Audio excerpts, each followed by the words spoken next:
pandemic is spreading like Right. crazy. How Right. bad do you think it will get before it gets better? Well, I don't have a crystal ball.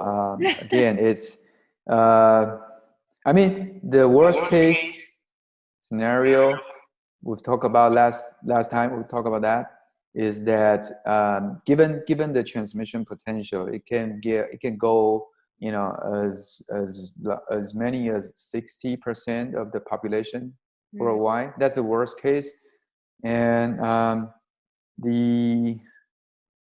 we've seen success, or current success, is that countries are able to slow down or to contain or to maintain, suppress it at a low level of progression. So it's still the future of each country is still at their own hand. It's how much they're willing to put very stringent efforts, and the people.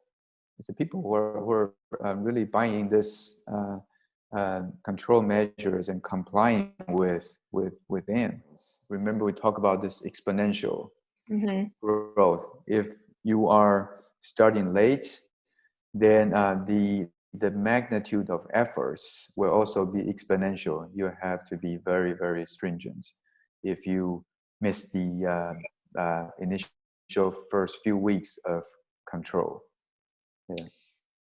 How do you think Taiwan is doing? The sense of success, both locally, and I think there's been some kind of recognition by the international society of how we have been doing is good, but we must not forget this is a disease that nobody has the immunity.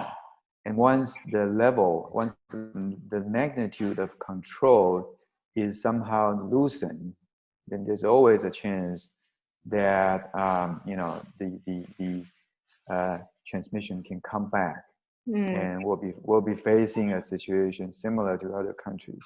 So this is not a time to celebrate yet. Yeah. So most of our cases have been imported, maybe about 85% or so. So right.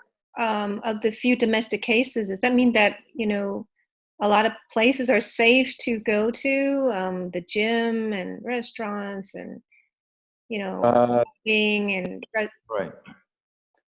For now, I would rather use caution. I mean, right now at this period we're having a large influx of imported cases in the past 2 to 3 weeks, and they are being home quarantined, but they have families. They may have families living with them together. The families are not home quarantined.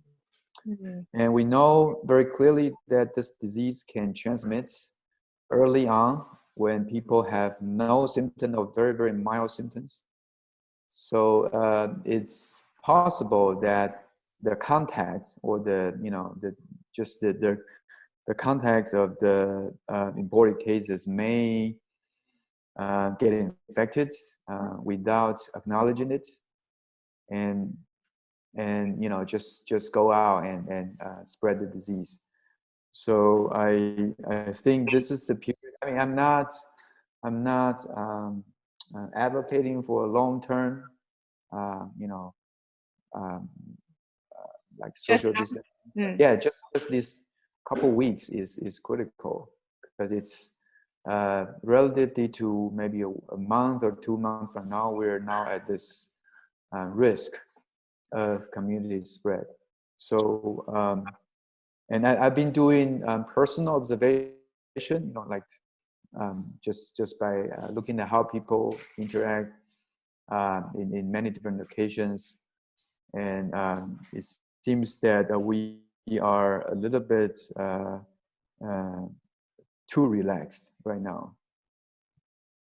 Yeah. You mean we're too close to each other when we talk to each other, and yes, without a proper protection, and the way, I mean, just imagine that you are a potentially infectious person, because it can really go asymptomatic. And how would you do protect yourself, your friends, and your family? That is what we should do right now. Yeah. So I know the government is considering social distance guidelines, like Singapore almost. Maybe not, the punishments may not be so severe and so quick, but keeping about a meter's distance. What do you think about that? Enforcing people doing this, or like advocating, or Yeah, either way, suggesting or oh enforcing. yeah, I mean 1 meter is sort of the minimum, because we know clearly from the various aerosol and droplet studies that not to talk about coughing or sneezing, just simply talking loudly can generate aerosol droplets that can go quite beyond 1 meters, Really? 1.6 or even 2 meters. Yeah, there are plenty. I mean, there are now plenty videos from this kind of high-speed camera that captures the movement of droplets. Yeah, just Google it. There are just so many. And recently, there's a study done by MIT. It's not anything new, but published in the Journal of American Medical Association, with a video of this kind of droplets movement. I think everyone should just have a watch of because just it's invisible to eyes, but if you use high-speed camera, it's very clear. So 2 meters is safer than, is a better bet than 1 meter then. I would say, yeah, and unless I mean, the persons are wearing face mask. Should we be wearing masks whenever we're talking to other people? Um, Outdoor may or may not, but indoor, closed, poorly ventilated place, I would just suggest wearing a mask, at least for the current situation. Yeah, yeah. Mm. Yeah, this is something I would consider relatively easy to do. I mean, we have enough masks, and this is not adding too much trouble to ourselves. But collectively, this can be like a vaccine. I mean, if done well and done properly, the source control can reduce the transmission just as effective as a new vaccine. Well, we're waiting for the new vaccine. What do you think about how people are being treated now? Can you tell us how people are being treated? You mean treatment? Yep. Well, so there has been a lot of discussion about this anti-malarial drug, chloroquine. We have only limited evidence, data suggesting that the drug might be useful. So it has, as far as my reading in the various reports, has been very commonly used. Probably in New York, they're using it very widely. In Taiwan, we're using it for those who are hospitalized with a certain level of sickness. But it seems, I mean, there's no strong scientific evidence about how to best use it and when to use it, because lots of physicians are reporting their observations that if you use it too late in severely ill patients, it seems to be not effective at all.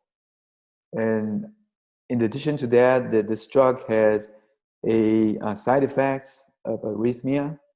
So if it's used appropriately without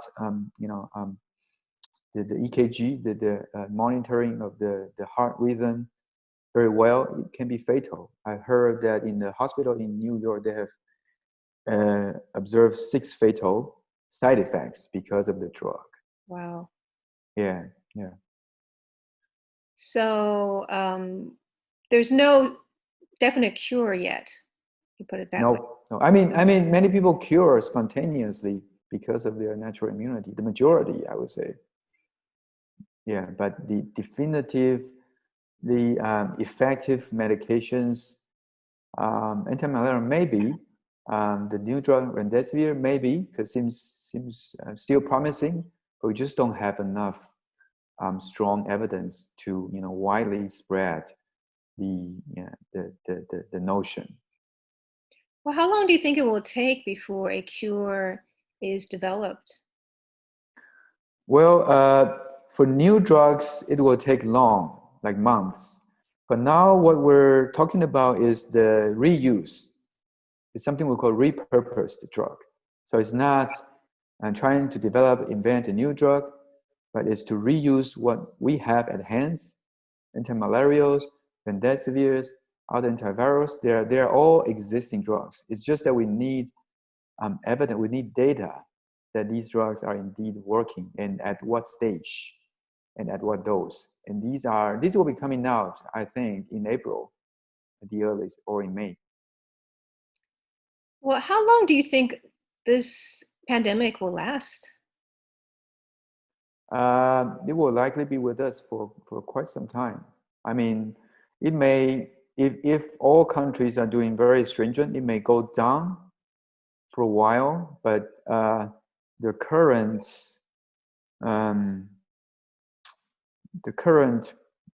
of projection of the eradication of the disease is quite small. The possibility is quite small. Wow. Why is that? Yeah, because it's just so easy to transmit, to circulate. I mean, you wouldn't expect a flu to be eradicated in a human society, because it's just, I mean, it can be sustained, it can be suppressed to a low level in the community, but we have northern hemisphere, southern hemisphere. Disease can kind of spread around, and you can't just stop the flies forever, right? You can't just stop the communications or the connections forever. Well, what have we learned about, surface transmission? Because you talked a lot about social distance. What about what we touch? What have we learned about how we might catch it from the things we touch?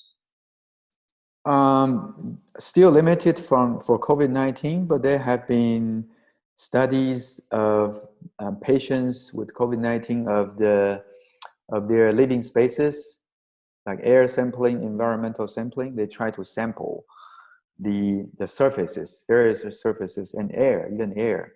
And not surprisingly, the investigators were able to recover these viruses in all kinds of surfaces. Yeah, so it's real and it's there.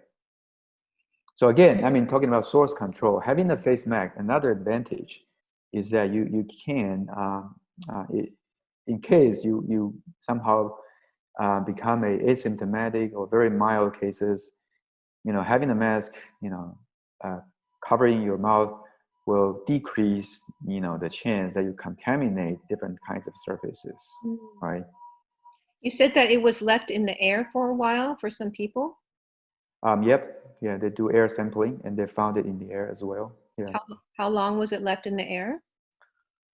Well, it depends on the size of the droplets. So typically, when you do the talking or even coughing, the majority of the droplets are large size. So they will, because of gravity, they will kind of go down very quickly.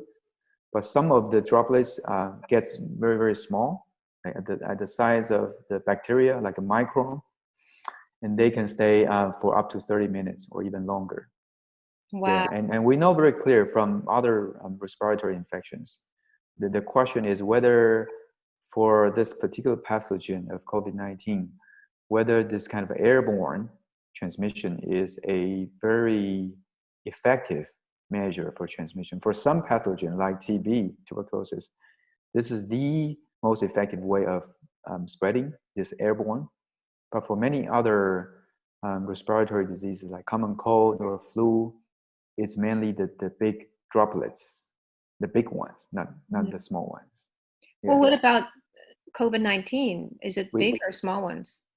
we don't know. We don't know. I mean, big and small can both be generated. We just don't know whether the big ones or the small ones are more effective in terms of transmission. Well, thank you very much, Professor Lin, for all of your time and your thoughts. Thank you. I mean, I think it's important to spread the message to people. It is. It is. And I think, I mean, you are the most important media to spread these kind of message, right? Yeah, so when we're talking about this every week and trying to give useful information out there, I think that we all need to be vigilant. I'm surprised at how far this has gotten, and it's very sad. Yeah. It's very sad. Yeah, and I think we can do more. Okay. Yeah, and Well, we have to. Yeah. yeah, we have to. Yeah. Well, thank you so much, Professor Lim, for your time. Thank you. Thank you.